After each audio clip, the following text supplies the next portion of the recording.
faire très rapidement deux remarques que tu pourras considérer comme des questions si tu veux.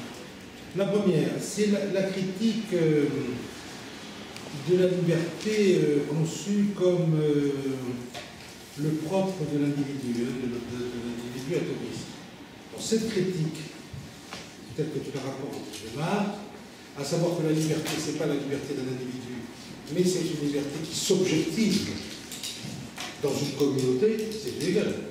C'est la liberté objective de Hegel. Qui suit. Alors je ne sais pas dans quelle mesure, je n'ai pas suivi le contenu du livre de Lossondeau sur Hegel et le libéralisme, mais là c'est la reprise, pratiquement pure et simple, de la conception de la liberté objective de Hegel. Ma liberté n'est pas ma liberté à moi comme individu. Elle n'est ni simplement négative, ni simplement positive, elle est objective, c'est-à-dire qu'elle ne se réalise que par les autres dans une collectivité. Donc là, il est très proche de Hegel, et donc ça c'était ma première remarque. La deuxième remarque, tu as parfaitement raison de dire que Rawls a beaucoup de choses dans le libéralisme. Seulement, il faut faire attention à un truc. Et le point que tu as souligné me paraît incontestable. Je peux le dire en d'autres choses. Mais il faut faire attention. C'est que Rawls est libéral au sens américain, pas au sens européen. Aux États-Unis, Rawls, c'est la pensée de gauche. Pas du tout de droite. Alors, ça n'enlève pas le fait qu'il soit libéral quand même, parce qu'il parle, la base, c'est la liberté des individus, mais il ajoute évidemment la coopération sociale. Donc on peut quand même, mais il faut faire très attention à ça, c'est-à-dire le sens de libéral en Europe et le sens de libéral aux États-Unis est antithétique, sont antithétiques. C'est pas une bonne chose, c'est exactement comme ça. Et parce que je pense bien que les vrais libéraux, ce qu'on appelle les libertariens, ils n'en ont rien à foutre de la coopération sociale. Hein. Ça n'est pas le problème. Simplement, bon, c'est vrai que Rawls a fait un acte formidable là, et tu sais que Rawls, à cet égard, c'est le premier, bon, libéral au sens quelques limites, absolument pas libéral au sens du néolibéralisme, point. C'est le premier penseur libéral qui a réintroduit le concept de la justice distributive, de la distribution dans la justice. La question de la distribution de la justice a disparu complètement. Celui qui l'a fait disparaître, ce n'est pas un libéral du tout, c'est Hobbes, il n'est absolument pas libéral du tout, qui a quand même produit des concepts qui vont être déterminants pour le libéralisme. Mais si tu veux, par exemple, dans Adam Smith, à l'échelle des nations, dans le dernier livre qui porte sur le rôle de l'État, il n'y a pas un mot sur la distribution. Rien. Alors, toujours sur Smith, très dernière remarque, je vais terminer. Dernière remarque, il dit bon, la société de marché ne peut pas fonctionner toute seule, certes, les marchandises toutes seules, on ne peut pas les produire, s'il n'y avait pas une société qui n'était pas elle-même marchande, s'il n'y avait pas de relations marchandes, s'il n'y avait pas l'État. Mais tu sais que ça, c'est exactement l'analyse d'Adam Smith. Adam Smith dit exactement. Parlons de Marx critiquant Adam Smith, le libéralisme, j'ai l'impression d'avoir un compte rendu d'Adam Smith. Adam Smith, il dit absolument. La question du marché, de l'autorégulation du marché, c'est un niveau économique, mais qui suppose évidemment une société qui n'est pas elle-même marchande. C'est pour ça qu'on trouve bien des passages d'Adam Smith où Adam Smith montre que l'économie peut aller dans la catastrophe et qu'on va à la catastrophe. Et deuxièmement, le rôle de l'État. S'il n'y a pas le rôle de l'État, ne serait-ce que pour châtier le coupable, pour réguler les comportements, eh bien l'économie ne va pas marcher. Donc, je me demande si la critique marxiste, qu'est-ce qu'elle a de marxiste? Est-ce que ce n'est pas déjà quelque chose qui vient prendre dans le libéralisme? Si, grazie. Je te remercie beaucoup.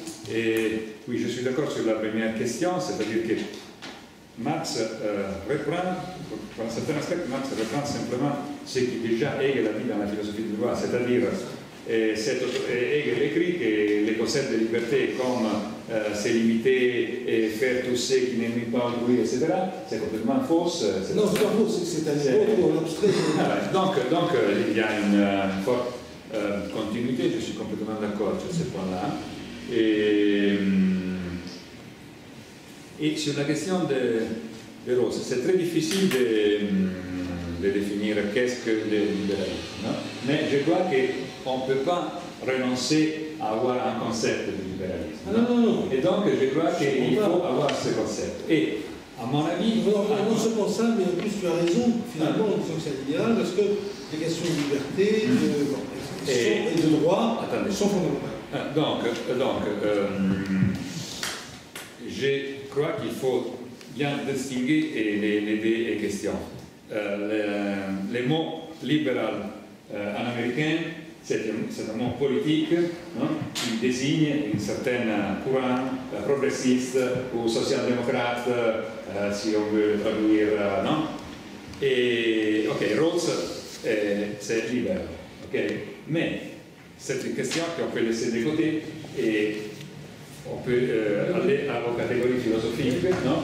Et dans les catégories philosophiques, si nous interrogeons sur la catégorie philosophico-politique du libéralisme, je crois que la généalogie, c'est Hobbes, pour les raisons que tu as dit, ce n'est pas libéral, mais on ne peut pas faire le libéralisme sans Hobbes, non?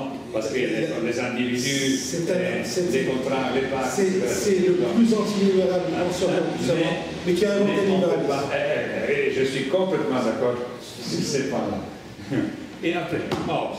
Les grands noms, Hobbes, Locke, Constant, Tocqueville, Mill, mais aujourd'hui aussi Rawls. Rawls, c'est dans cette ligne de passé, non? Mais je crois que, bien qu'il est libéral dans le sens américain, mais il est aussi dans la ligne du libéralisme, celui qui a essayé de faire une transformation, mais toujours, bien entendu, avec la priorité des droits de liberté sur les droits substantiels de manger, de travailler, etc. Donc c'est une correction relative, parce que Rawls même, il dit qu'il y a ce qu'il lui appelle un ordre lexical entre les premiers principes de liberté et les deuxièmes principes de distribution, coopération, égalité. Donc les deux choses ne sont pas sur le même plan. Au contraire, dans la tradition socialiste, il y a un renversement, c'est-à-dire que la première chose, c'est d'assurer à chaque homme de manger, de travailler, etc., de vivre, de manger, de travailler, et la deuxième, c'est d'assurer la liberté, non? Dans la tradition ancienne, aussi socialiste ou communiste, pré-marxiste. Donc, je crois que Rawls fait ce changement important, mais toujours, peut-être il a raison, toujours il pose une priorité. Je ne me souviens pas qu'il posait une priorité. Non, mais c'est littéral. Malheureusement, c'est... Non, mais de toute façon, je le conteste pas. Il la formule dans cet terme que je n'ai pas toujours bien compris, priorité lexicale. Il dit, donc une priorité, en tout cas c'est une priorité. En tout cas, les deux sont les structures de base de la société. Les deux sont les structures de base. Donc si on enlève un, la structure de la société... Et donc, pour le dernier point, c'est-à-dire société de marché, tu as raison avec Adam Smith, bien sûr, mais le point que je voulais souligner, c'était que Marx, paradoxalement, Marx semble, dans les pages du fétichisme, prendre pour bonne cette idée, ce type idéal, cette possibilité d'une société de marché, et il n'est pas intéressé à réfléchir sur l'autre côté de la question, le côté que tu as dit, c'est-à-dire que aussi en tant que type idéal, ce type de société ne marche pas. Mais bien entendu, parce qu'il y a, mais le problème c'est à nouveau à mon avis Hegel, c'est-à-dire que c'est Hegel qui a bien clair que les niveaux intérêt particulier et société civile doivent être contenus par les autres États, biens publics, etc., et familles, communauté, solidarité de l'autre côté. Donc, c'est ce point d'égal qui Marx a laissé périr.